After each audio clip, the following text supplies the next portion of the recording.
After an inmate has been locked up for a long time, what is the most shocking thing for them when they're coming out? Now, of course, I can only really speak for myself, having done 10 years at the age of 17 in 2006, which is certainly more time than some and less time than others. I'll be the first to admit that I was super institutionalized at the time. It was very hard for me to transition into reality.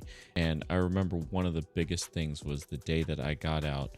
I went to Publix to go pick up like my toothpaste, my deodorant, and I remember just looking at the aisle and there's all these colors and there's all these choices, and I was just super overstimulated and I just froze right there in the Publix aisle of the cosmetics and everything. I would also have to say that the lack of accountability when I got out was amazing because people will talk absolutely recklessly and there will be no repercussions at all whatsoever out here. Whereas in prison, you are held directly accountable right then and there if you say the wrong thing to the wrong person.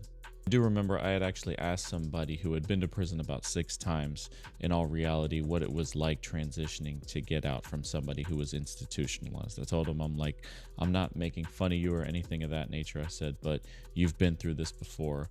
You can give me a real life example of what it is actually like to get out. I'll never forget, he gave me the most clear, concise answer that I could probably have ever asked for at that time. So much so that it sticks with me still to this day.